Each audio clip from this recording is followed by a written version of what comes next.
தமிழக அரசு அலுவலகங்கள்ல காலியா இருக்கிற பணியிடங்கள நிரப்ப டிஎன்பிஎஸ்சி மூலமா அறிவிப்பு வெளியிட்டு வராங்க. அந்த வகையில டிஎன்பிஎஸ்சி குரூப் 4 அறிவிப்பு வெளியாச்சு. அதுக்கான எக்ஸாமினேஷன் பார்த்தீங்கன்னா, கடந்த ஜூலை 12, 2025 அன்னைக்கு நடந்தது. இந்த தேர்வுக்கு நெறைய மாணவர்கள் பார்த்தீங்கன்னா, பிரிப்பேர் பண்ணி அந்த எக்ஸாமினேஷன எழுதுனாங்க. எக்ஸாமினேஷன் எழுதுனவங்கள்ல நீங்களும் ஒருத்தரா இருந்தீங்கன்னா, நீங்க எந்த மாதிரியான இஷ்யூஸ் அண்ட் டிஃபிகல்டீஸ் ஃபேஸ் பண்ணீங்கன்னு சொல்லிட்டு மறக்காம கமெண்ட்ல சொல்லுங்க. இந்த வீடியோல டிஎன்பிஎஸ்சி குரூப் 4 தேர்வுக்கான மறு தேர்வுக்கான போராட்டம் குறித்து ஒரு அடுத்த கட்டத்துக்கு அந்த போராட்டம் சென்றிருக்கு. அது குறித்த டீடைல்ஸ் தான் இந்த வீடியோல நம்ம பார்க்க போறோம். நம்மளுடைய யூடியூப் சேனல்ல அரசு வேலைவாய்ப்புக்கான தகவல்களை ரெகுலரா அப்டேட் பண்ணிட்டு வரோம். மறக்காம நம்மளுடைய யூடியூப் சேனலை சப்ஸ்கிரைப் பண்ணுங்க. டிஸ்கிரிப்ஷன்ல கொடுத்துருக்க வாட்ஸ்அப் குரூப் லிங்க், அதுக்கப்புறம் டெலிகிராம் லிங்கையும் கிளிக் பண்ணி நமது அரசு வேலைவாய்ப்பு குழுல மறக்காம இணைங்க. டிஎன்பிஎஸ்சி குரூப் 4 எக்ஸாமினேஷன் கடந்த ஜூலை 12, 2025 அன்னைக்கு நடந்தது. இந்த தேர்வுக்கு பார்த்தீங்கன்னா 10ஆம் வகுப்பு கல்வி தகுதின்றதுனால நிறைய மாணவர்கள் இந்த தேர்வுக்கு அப்ளை பண்ணியிருந்தாங்க. கிட்டத்தட்ட 14 லட்சம் பேர் மாணவர்கள் பார்த்தீங்கன்னா இந்த தேர்வுக்கு அப்ளை பண்ணியிருந்தாங்க. எக்ஸாமினேஷன் எழுதுனது 11.48 லட்சம் மாணவர்கள் தேர்வு எழுதிருந்தா டிஎன்பிஎஸ்சி அறிவிச்சிருந்தாங்க. இந்த தேர்வு நடக்கிறதுக்கு முன்னாடி பார்த்தீங்கன்னா இந்த தேர்வுக்கான கொஸ்டின் பேப்பர்ஸ் அந்தந்த எக்ஸாமினேஷன் சென்டருக்கு அனுப்புறதுக்காக பார்த்தீங்கன்னா பஸ்ல ஒரு ஆர்டினரி A4 ஷீட்ல ஒட்டி அனுப்பிச்சிருந்ததா பார்த்தீங்கன்னா ஒரு சர்ச்சை வெளியானது.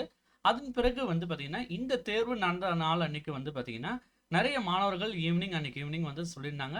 இந்த பணிக்கான கேள்விகள் மிகவும் கடினமா இருந்தது. இது குரூப் 4 ஸ்டாண்டர்ட்ல இல்ல, டிகிரி ஸ்டாண்டர்ட்ல குரூப் 1லயும் அதுக்கப்புறம் PhD லெவல்ல இருக்கிற கொஸ்டின்ஸ் கேட்டிருந்த மாதிரி இருந்தது அப்படின்னு சொல்லிட்டு பல்வேறு மாணவர்கள் தங்களுடைய ஆதங்கத்தை யூடியூப் சேனல்ஸ்லயும் அதுக்கப்புறம் நியூஸ் சேனல்ஸ்லயும் தெரிவிச்சிருந்தாங்க. அதுக்கப்புறம் பார்த்தீங்கன்னா அந்த நெக்ஸ்ட் வீக் பார்த்தீங்கன்னா இந்த குரூப் 4 ஆன்சர் ஷீட்ஸுக்கு எடுத்துட்டு போன அந்த OMR ஷீட்டுக்கு அடங்கிய கட்டுக்கள் பிரிக்கப்பட்டிருந்ததா அப்படின்னு சொல்லிட்டு நியூஸ் சேனல்ஸ்ல பார்த்தீங்கன்னா அந்த போட்டோ காப்பீஸோட நீங்க ஸ்கிரீன்ல பார்த்துருக்க அந்த போட்டோ காப்பீஸோட பார்த்தீங்கன்னா நியூஸ் சேனல்ஸ்ல எல்லாம் வெளியிட்டிருந்தாங்க. அதுக்கப்புறம் டிஎன்பிஎஸ்சி அது சார்பா ஒரு விளக்கமும் கொடுத்திருந்தாங்க.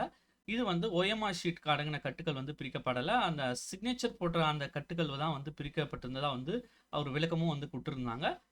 அதுக்கப்புறம் பார்த்தீங்கன்னா இந்த எக்ஸாமினேஷன் ரொம்ப டஃபஸ்ட் லெவலாக இருந்தது. டாப்பர் ஸ்டூடெண்ட்டால கூட நிறைய மார்க் எடுக்க முடியாதுன்ற மாதிரி நிறைய மாணவர்கள் ஃபீல் பண்ணதுனால மதுரையில் போராட்டம் நடத்ததா இருந்தாங்க. அந்த போராட்டம் பார்த்தீங்கன்னா கூட்ட நெரிசல் அதிகமாக இருக்கும் அப்படின்னு சொல்லிட்டு போலீஸ் தரப்புல இருந்து சொல்லி அந்த போராட்டம் நடத்தக்கூடாதுன்னு சொல்லிட்டு அந்த போராட்டத்துக்கு அப்ரூவல் போலீஸ் டிபார்ட்மெண்ட்ல இருந்து கொடுக்கல. அந்த நெக்ஸ்ட் பார்த்தீங்கன்னா ஆகஸ்ட் 2ஆம் தேதி வெற்றி போட்டி தேர்வாளர்கள் நல சங்கம் பார்த்தீங்கன்னா தஞ்சாவூர்ல இருக்கிற இந்த நல சங்கம் மாபெரும் போராட்டம் கண்டன ஆர்ப்பாட்டம் நடத்துனாங்க. என்னைக்குன்னு பார்த்தீங்கன்னா ஆகஸ்ட் 2, 2025 அன்னைக்கு கலெக்டர் ஆஃபீஸ் பக்கத்தில், தஞ்சாவூர் கலெக்டர் ஆஃபீஸ் பக்கத்தில் இந்த போராட்டம் நடத்துனாங்க. மெயினாக இவங்க சஜஸ்ட் பண்ண முக்கியமான கோரிக்கைகள் என்னன்னா டிஎன்பிஎஸ்சி குரூப் 4க்கு மறுதேர்வு நடத்தணும். அதுக்கப்புறம் பழைய பாடத்திட்டத்தின்படி மறுதேர்வு குரூப் 4 நடத்தணும்னு சொல்லியிருந்தாங்க. குரூப் 2, குரூப் 2A முதன்மை தேர்வை ரத்து செய்து ஒரே தேர்வா நடத்தணும் அப்படின்னு சொல்லியிருந்தாங்க. இந்த வெற்றி போட்டி தேர்வாளர் நல சங்கம் சார்பில் போராட்டத்தில் கலந்துருந்தவங்க. அடுத்தது பார்த்தீங்கன்னா ஆகஸ்ட் 13ஆம் தேதி புதன்கிழமை ஒரு போராட்டம் நடந்தது. அந்த போராட்டத்திலையும் பார்த்தீங்கன்னா குரூப் 4க்கு மறுதேர்வு நடத்தணும்.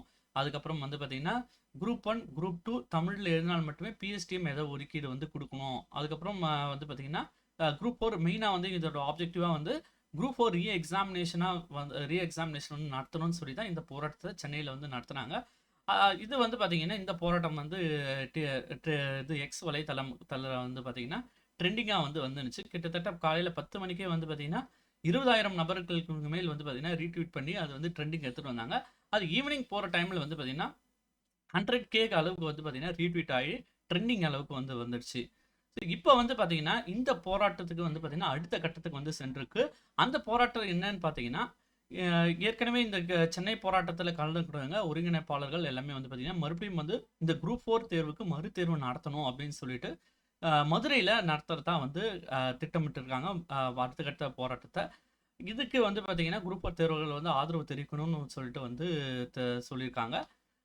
இது போன்ற குரூப் 4 மற்றும் டிஎன்பிஎஸ்சி குறித்த அனைத்து தகவல்களையும் மற்றும் வேலைவாய்ப்பு குறித்த பல்வேறு தகவல்களையும் நமது யூடியூப் சேனலில் பதிவேற்றம் செஞ்சு வரும். மறக்காமல் நம்மளுடைய யூடியூப் சேனலை சப்ஸ்கிரைப் பண்ணுங்கள்.